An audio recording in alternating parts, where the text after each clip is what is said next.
Welcome everybody, and to this, the last of the series of Lenten studies leading up to this Easter.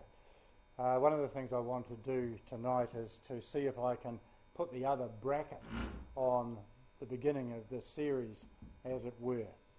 So you might remember that the very first lecture, the bishop raised issues of interpreting the Old Testament and talked about some of the things we need to know. So I want to close that off by going to the back of the book, as it were, and putting the bracket on and looking at how some of what the bishop talked about for the Old Testament can be applied to a fairly obscure book like the book of Revelation to John. So let's make a start. I want to begin by describing what was not an atypical scene from my days as a Baptist pastor. I would get to the church in the morning, usually on a Tuesday morning, and I would start to go through the mail for the day. There would be a letter in amongst the others, so I open it and I begin to read. And it reads something like this: Dear Pastor/Church Leader, after extensive study in both the New and the Old Testaments, I have come to understand the coded messages contained in the books of Daniel and Revelation. Thus I am writing with some urgency to warn you, and through you, your people, that Christ will be returning soon and life will change forever.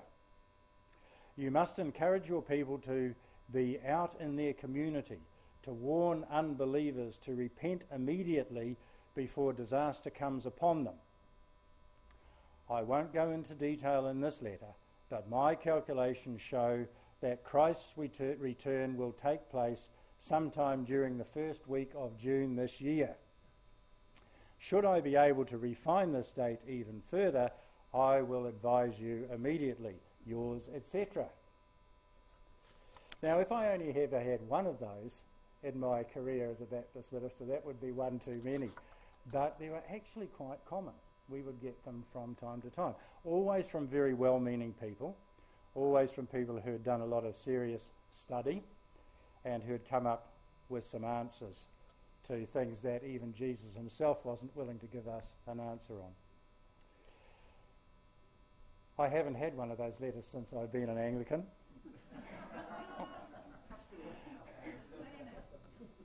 I wonder why.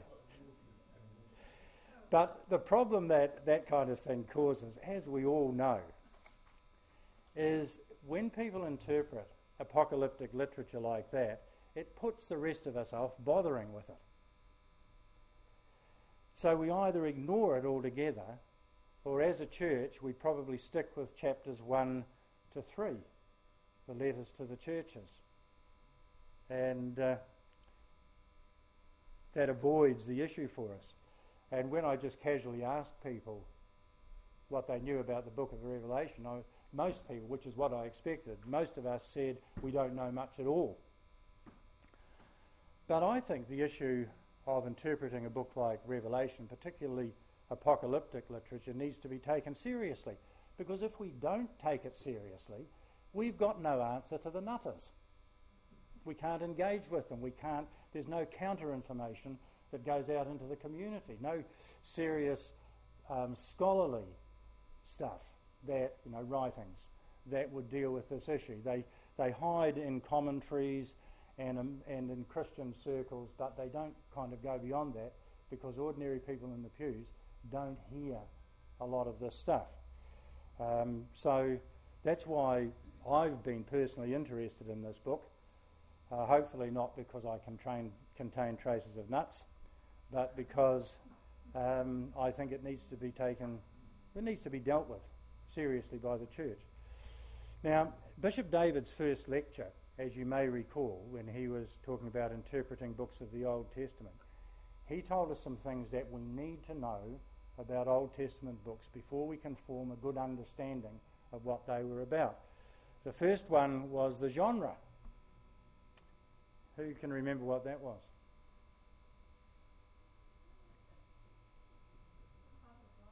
The type of literature we are looking at. What is it?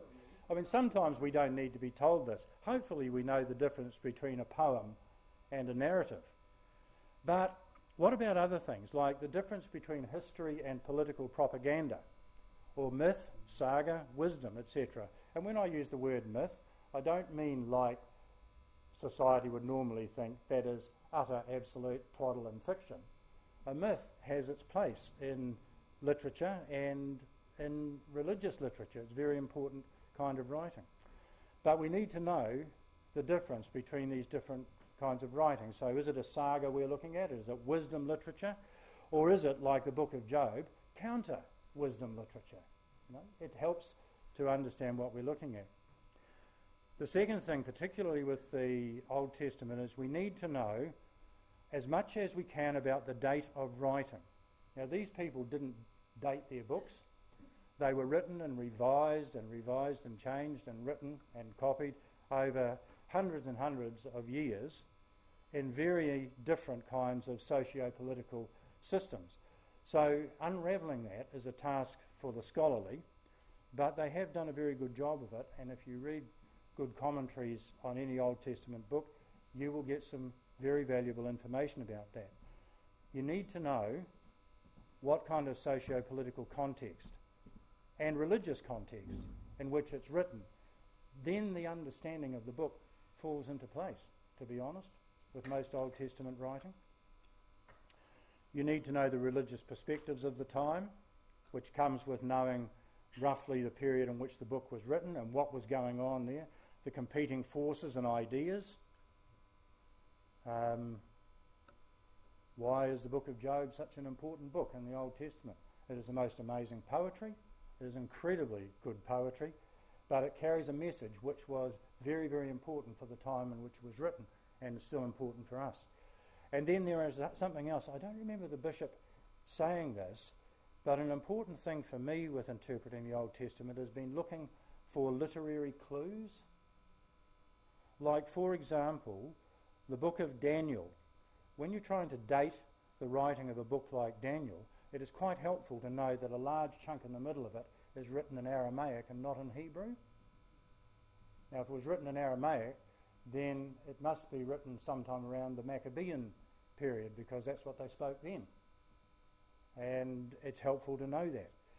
And it's a fairly... Has any Hebrew scholars here who've read this thing?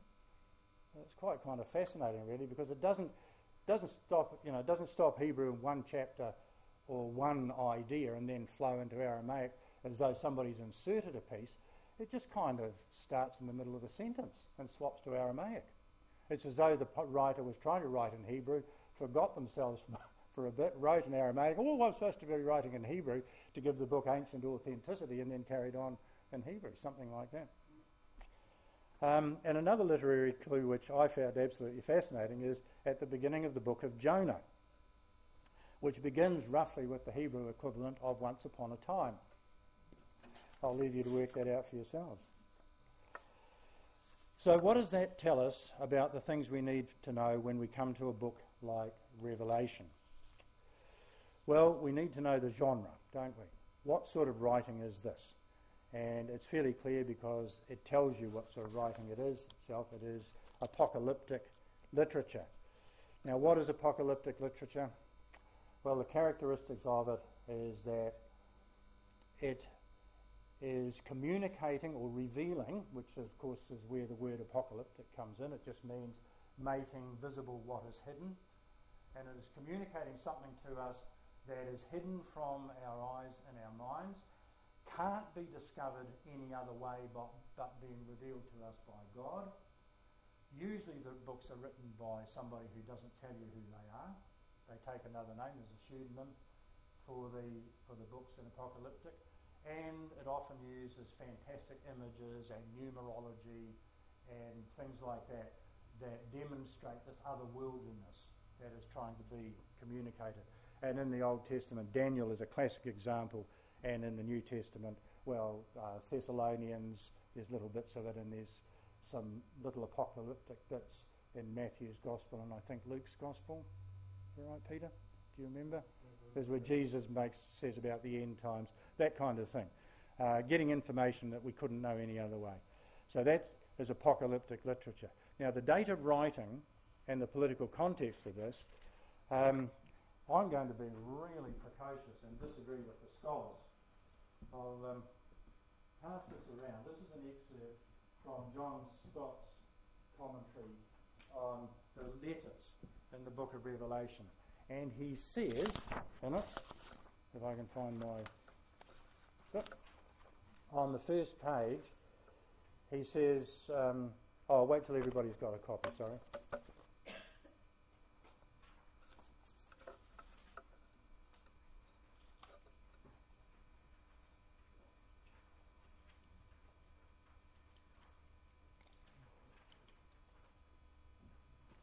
Now, it's just a nice little map of where the 7 churches are. If you're one of the people who thinks that he wrote the letter to the 7 churches, I don't think anybody has really come up with a convincing argument one way or another on this, although there's been some pretty good arguments. Maybe the 7 churches were representative of churches of the time. Maybe they were specifically those 7. But anyway, there they are. Now, just down by that map, under the heading Systematic Persecution, where he says it is probable that the revelation reflects the situation during the reign of Emperor Domitian in AD 81 to 96, where there was some persecution happening of Christians that was kind of been going on a long time and getting quite good momentum going, depending on whether you were on the receiving end or the delivering end. However, and he bases that on the idea that the visions are about encouraging people who are in the midst of persecution. So this is why all the blood and guts and everything else in the visions.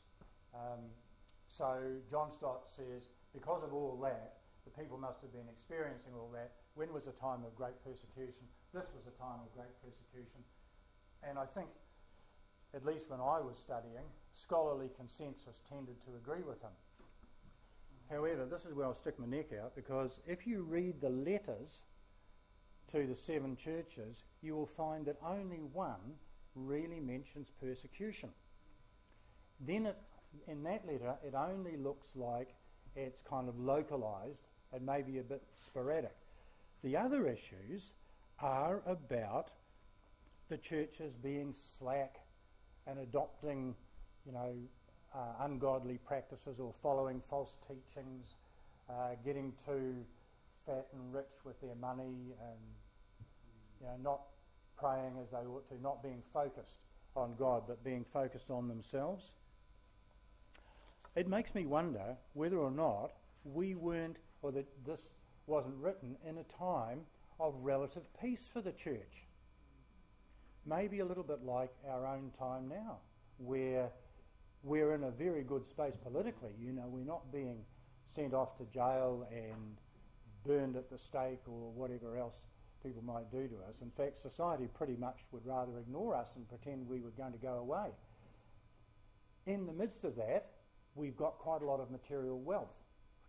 Even though we might think we are poor, every one of us here has more material wealth than just about every other human being who's ever lived. So we're in a very good space. And we fit some of those perspectives that John was writing about in these letters, that we probably aren't as serious about prayer. It is not a matter of life and death for us. But in other times of history, it has been, especially when persecution is happening in the church. We like our church and we enjoy coming to worship services, and we think about how much we enjoy it, and I could go on and on and on. But it just says, were they in a good space that they'd relaxed? And I wonder whether that might be the case, in which case you'd have to pick another time in history, and my guess was probably after the turn of the century, where the church entered a quiet space for a while. Maybe it was then. Who knows? So, yes, and so that would be my pick. However, I don't get a lot of scholarly support from academia on that one. So there you are. The literary structure of the book is another thing that's important for the book of Revelation. The letters are connected to the visions. You can't understand one part without the other. You can't do what the church does, preach the letters this year and then preach the letters next year and preach the letters the year afterwards. You've got to preach the letters and the visions at the same time. In fact, the letters, I think, you could just about say the letters are apocalyptic too.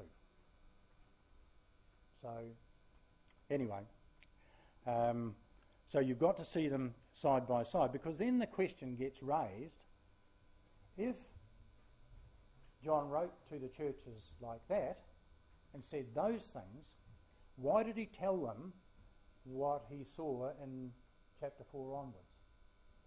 How was that important for churches who were behaving the way these churches were?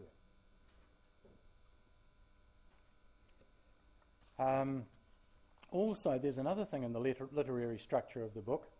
There is a discernible Exodus theme.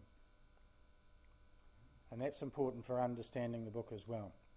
So you've got the letters kind of are like the people in Egypt, where they're feeling they're kind of caught in the system, they can't really break out, they're rapidly becoming part of the system, thinking about money and all the other things that the system thinks about. God breaks into the situation in chapter 4 and then begins a journey through all these hardships and troubles to when we get to chapter 21 into the promised land.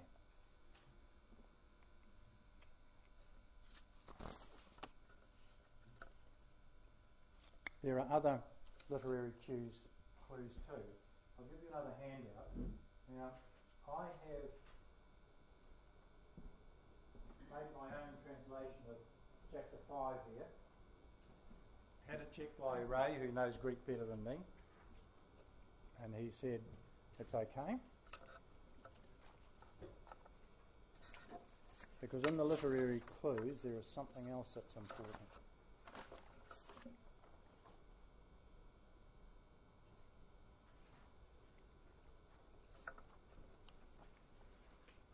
And this leads on to my next point about the author. Who was the author who wrote these letters? I know his name was John, or he said his name was John. But he's a very interesting person called John. Because of the Exodus theme in the book, he knows a lot about Jewish traditions. The visions, many of them take images from Ezekiel and other prophets, Daniel, apocalyptic, I mean. So he knew about them. And there's a couple of other things too. If you look at verse 6, then I saw a lamb looking as if it had been slain. The Greek uses a very interesting kind of sentence construct. Literally says, you see where I put the arrow, having stood, which is a perfect participle, having stood as having been slain, a passive perfect participle. You grammarians out there will know that this is a very interesting kind of grammatical construct.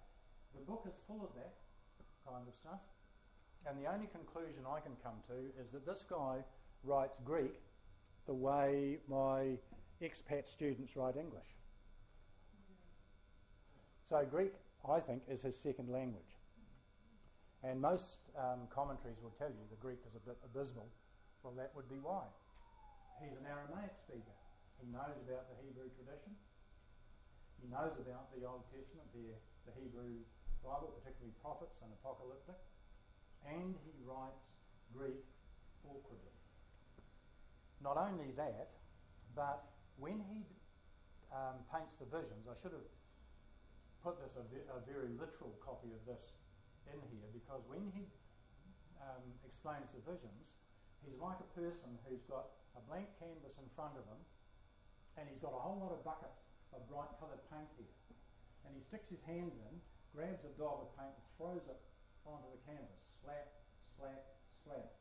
The visions are just described like that. There's no kind of carefully crafted prose or anything. It's just bang, and then on the right of him, on the throne, bang, sealed with a seal, bang, like that.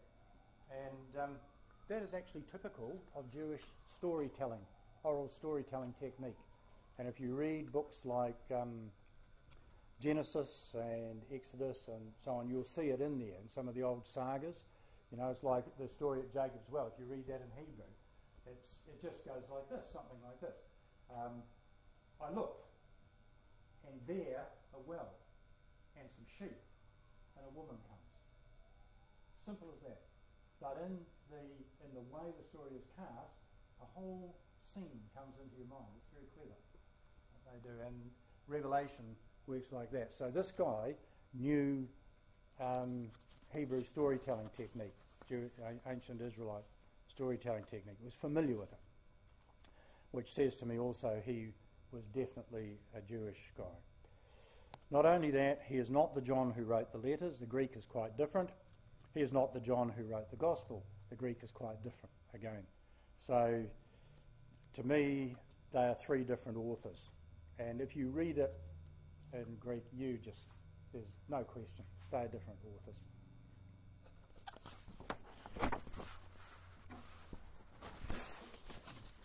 Now,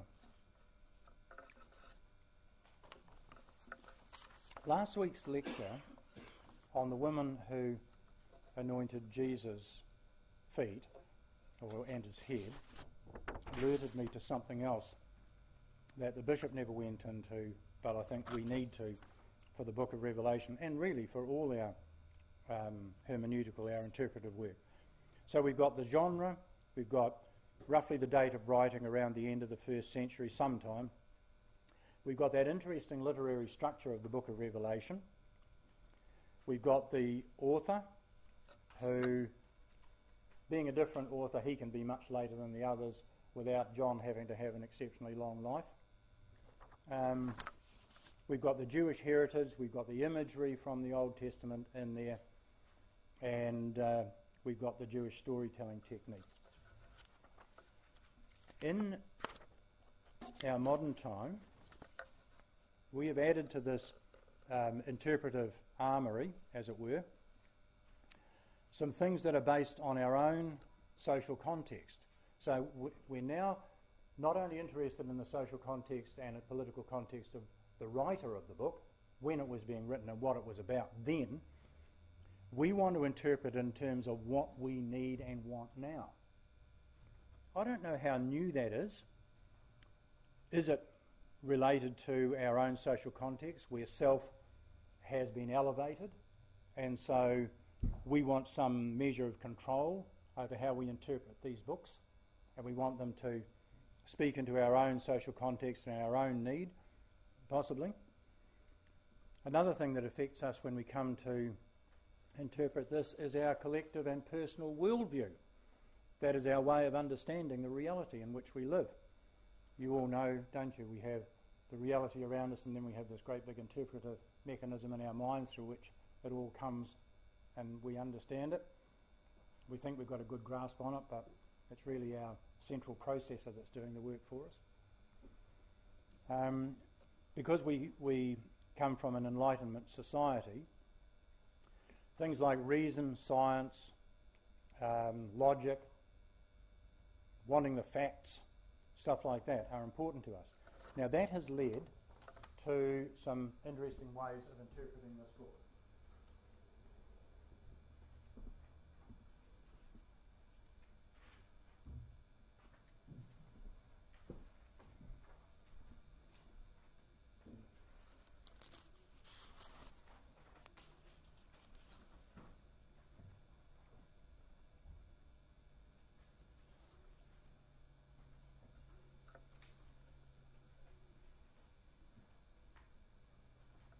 Now, there's a couple of interesting little stories up the top there. You think maybe the letters that came to me as a pastor were weird. Well, try doing something really wacky like Thomas Müntzer did in AD 1524, based on books like Revelation.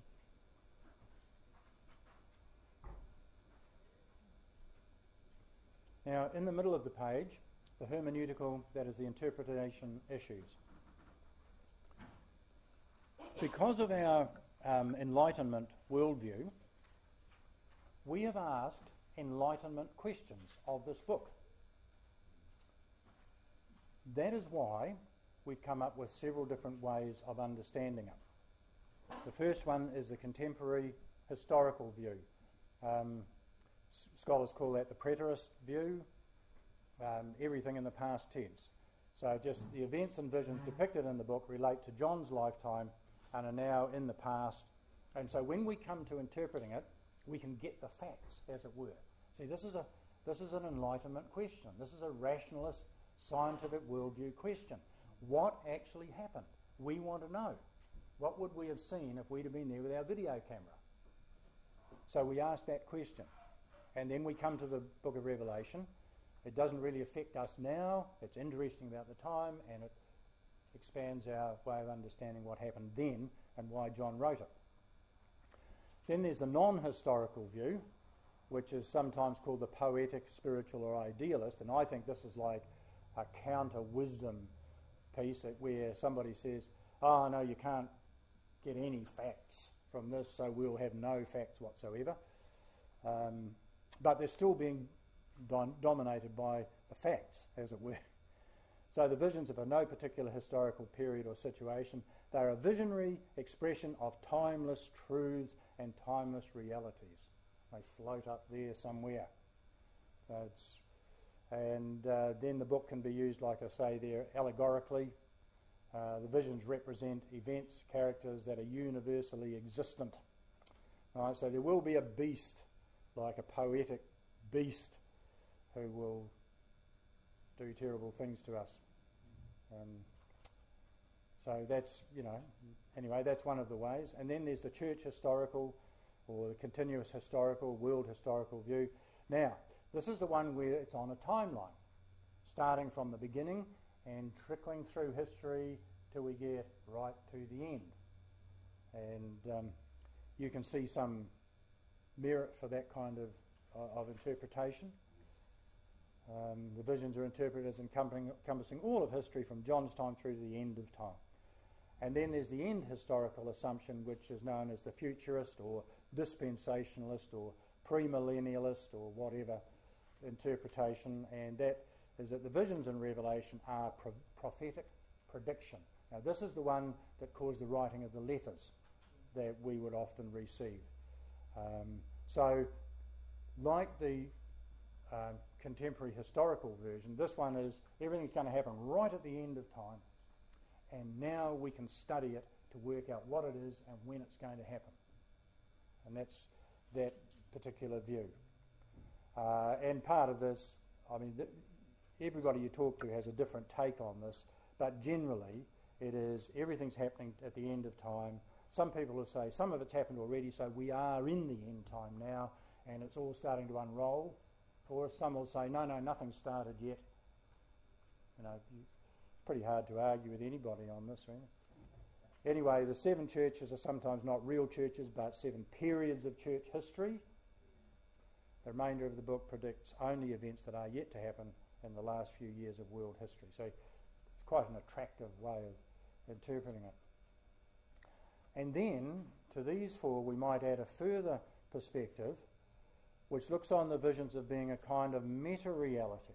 So it's not divorced from reality like the non-historical one, but it is a different way of coming upon it. It says that it is the interpretive basis on which all the other methods of interpretation stand. The meta-reality is a reality that is largely unseen, but is nevertheless real and evident and affecting the visible reality in which we live. So scholars who argue for that view suggest that Revelation can be, for interpretation purposes, seen as a kind of a stage play. You know, it's a good metaphor for it, a stage play, where we are maybe the actors in it, we're acting in the drama, but we only see other actors and the sets, and we're part of the story. Right? However, the visions show us God removing the backdrops, as it were, so pulls the curtains away from behind it and lets us see the director and the stagehands and everything going on, you know, all the ropes being pulled and the noises being made and whatever else is going on. And now the reader sees the play for what it really is. Right? Not just the story, but a whole lot going on. What's really happening and who's really in control.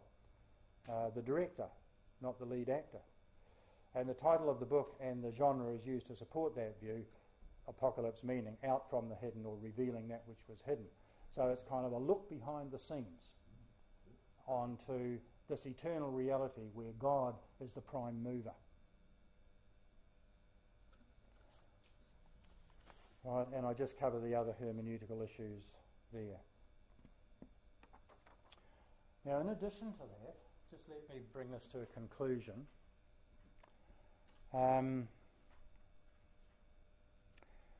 There is part of this, our personal faith perspective, which now assumes an importance in hermeneutics and interpretation issues that it never would have 50 years ago.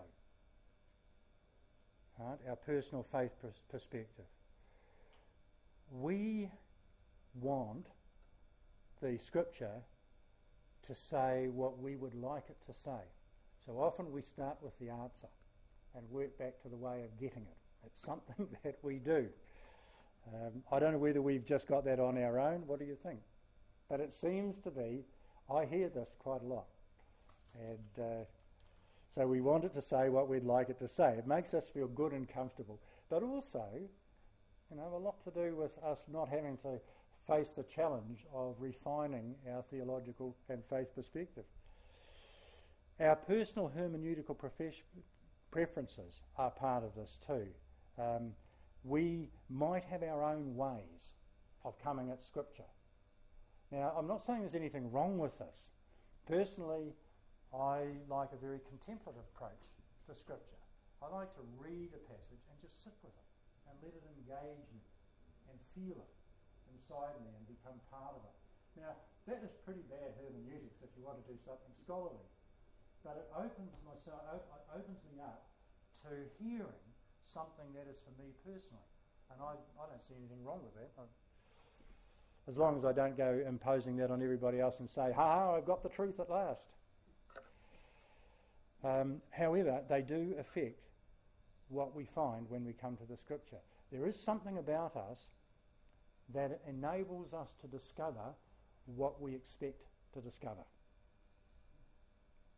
And if we don't come with an open mind, or we're not aware of our propensity to do that, then we might just discover what we thought was there always and not be open to being surprised by the book.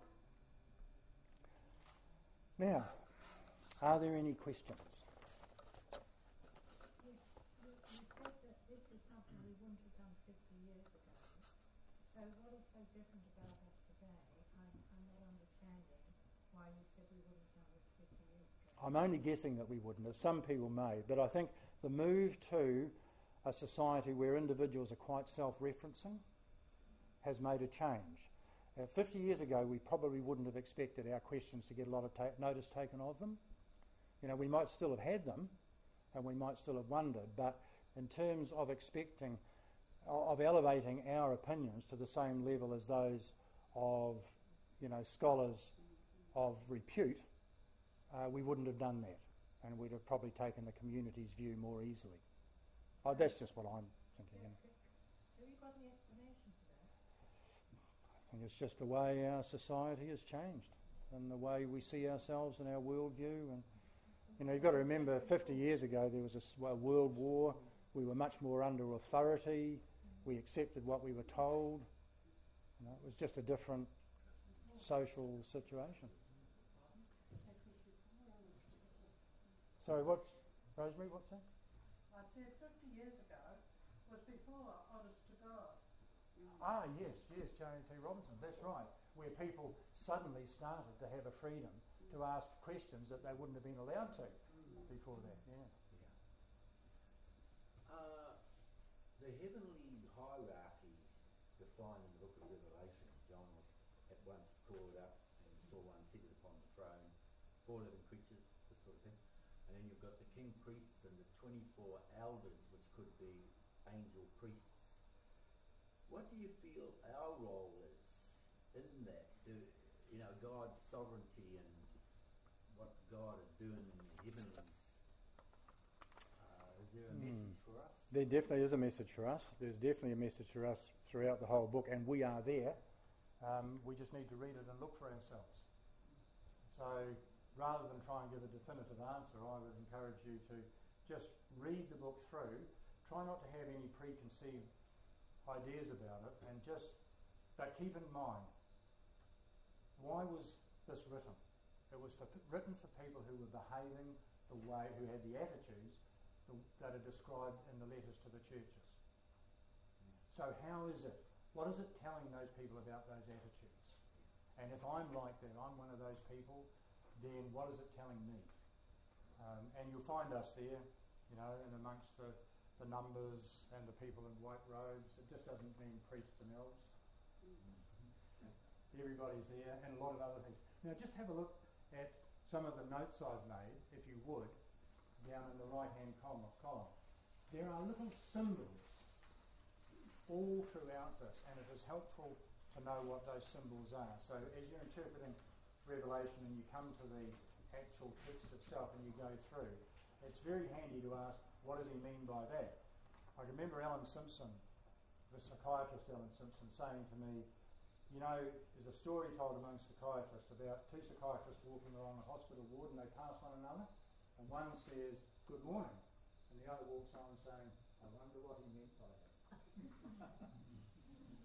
That's the question, though, to ask about the book of Revelation. Like, for example, in chapter 2, verse 2, I saw a mighty angel proclaiming in a loud voice, "Who is worthy?"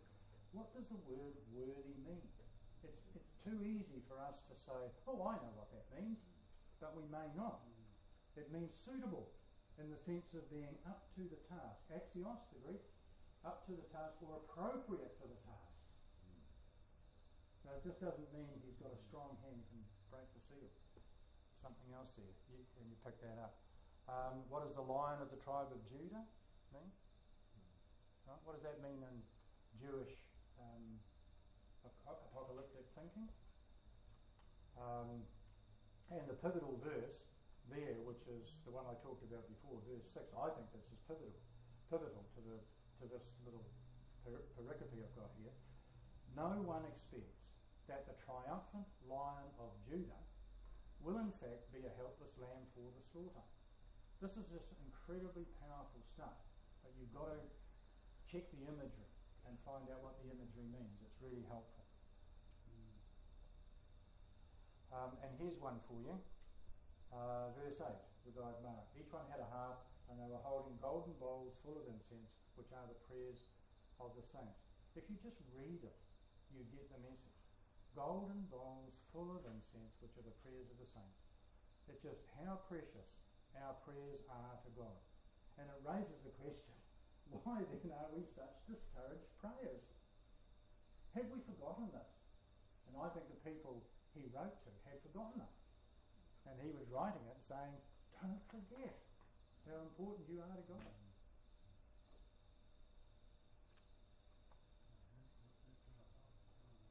Any other questions? Yes. When will the world end according to Revelation? About 10 minutes. When we get a cup of coffee, just before you can drink it. Oh, how would we ever know? Jesus said he didn't know. I don't think John knows that. This doesn't tell you. It doesn't tell you. It's not even about telling you when the world is going to end. It's telling you the big story. And then this lovely one of verse 12, Anglicans just would love this. Worthy is the Lamb. Look at that, the sevenfold blessing. reserved only for God. Number 7. And the numerology in Revelation 2 is worth looking at. The numbers are kind of symbolic and they mean things.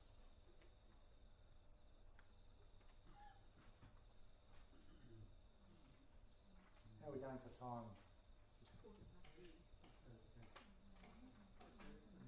Rosemary. I've heard that people do find themselves as Christians on the mission field or whatever in persecuted places find the imagery and the stuff. Just reading is quite powerful and encouraging. I mean, I've just heard, when people find themselves in tough places, they feel sometimes prompted to pick this up and read it and find unexpected treasures. So there's something about I agree. There's a lot of stuff in there. Now, this is just not weird stuff.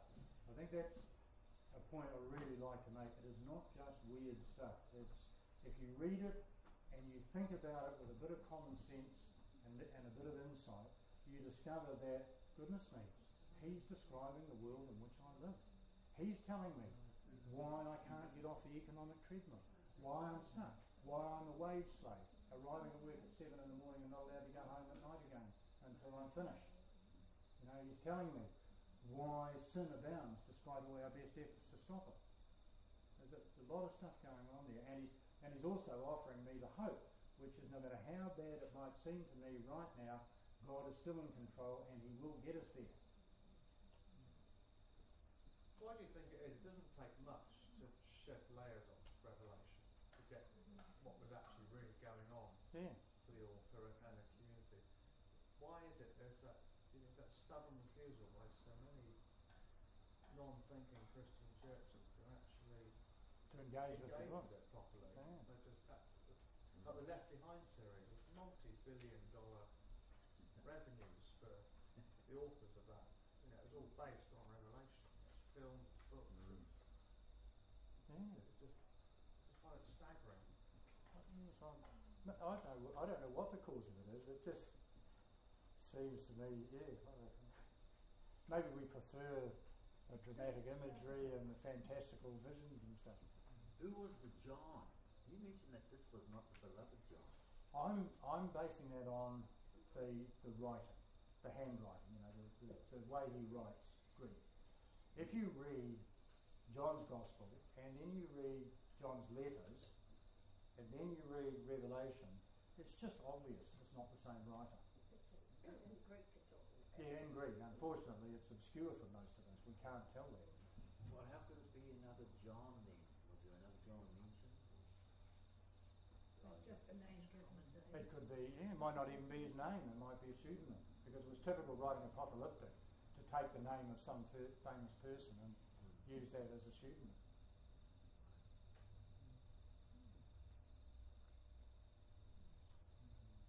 Right. Any more questions? So in the finish, anyway, you think it's right to be in Holy Writ? Yes, I actually do. I don't agree with Martin Luther, who thought it shouldn't be there. They were still arguing about it in his time, weren't they? Yeah, I think it's a fantastic book. It's just so encouraging and it's like this huge statement of the gospel, in 3D. Confirms the tribes. So to do that though, Phil, do you actually ignore 666 and these sort of imagery because you can't actually, well, I don't know if you can. To me, the images mean nothing. I can't engage with the image. As I suppose perhaps why I've been lazy, but do you actually find that there is some way of getting some meaning out of some of this fantastical stuff, the horsemen and all that's going on? I do, yes. You've got to be pretty careful though that you don't, you don't sort of just take the kind of scientific rationalist question-asking view. It's more the symbolism that's important. What does this mean rather than who is it? I'm a fan of Jerry Manley Hopkins, who has almost mystical in some of his poetry. And but I can engage with it. But somehow Revelation, I can't get into gear. I suspect that is being, maybe that's just behind why the church doesn't do it, or takes the easy way, because it's just too hard for most of us. You know, how many of you have looked at this book and said, I don't know what that's about, you know, or tried to guess, and it just, and me too, for ages, just, what on earth is this about? I don't know. Oh, it's at the end of the book, just forget it. Or read the chapters that do mean something to you and ignore the rest. You know, to my defence, which is not very good, I have heard quite a lot of sermons and other talk trying to give interpretations which are leading to eschatology of an extreme form, and that also I seem to come unstuck there too. And there's a lot of stuff written about, a lot of sermons. I remember even as a youngster getting quite wound up about it all, but eventually I fell out of gear and dropped into the right path again. Right. The significance of the numbers was significant to the Jews. Do we understand what the Jews understood by the numbers? We do. You just got to read the books that have that kind of information in them and steer clear of the fringe stuff, but get some good scholarly information on books like on Revelation and Jewish numerology, because they use the numbers a lot as symbols. Like 7 was a perfect number, so if there's 7 of something, then that's kind of like, this is very godly. It's perfect. If 6 is, this is imperfect. It just means that, it's just, the symbol means if your post So office... 3 sixes is triple imperfect. Yeah, triple imperfect. Yeah. It's over and over. It's bad stuff. The 144,000 is the 12 times 12, and it just, and 12 apostles, 12 tribes. It all means something to them. Yes. Can you recommend any commentaries? Not off the top of my head, I can't, but they're definitely out there. John Stott's commentary is not bad. It is quite good, but I'm sure they're better than that. Sorry? Even if you disagree. Well, I stood against the entire scholarly community there, really, in that assessment. I was just sticking my neck out. They pretty quickly told me that I was wrong, I think. But it was just my guess. I was taught 100, 110. Oh, great. Yes, So great. you're not on your own there. No, That was good. my turn to have Right. Yes. So maybe that's our, because we have this self-central kind of society, we can do that. Anyway, thank you very much for being good audience. Yeah, sorry, Bob. Would you see any significance? You talk about the book of Revelation as apocalyptic, which is fair enough. All of these churches, all this area is a Muslim area, not Christian at all now. Yes. So the apocalypse, as far as Christians are concerned, has happened quite a long time ago. All right, I rest my case. Thank you, Bob. Just as well. It's just how we come. It's how we come to the book. We ask questions based on that. That's just it. Yeah. So I've got no answer to that. Any more questions at all? Sounds like a cup of tea. I'll cut off the coffee. Keep talking. Then what do? Buy lots of baked beans and stay at home? I mean, let's face it, you have to live life as best you can, and are we not brought up as Christians to do the best we can, regardless of the circumstances, and are we not always challenged, sometimes more extravagantly than other times? Is that not the issue that we live with every day? And if it's going to come and be whatever, then there's not much else you can do. Buy your baked beans. Make sure you've got an opener. I know there's not much point in the bunker. No. Thanks, everybody.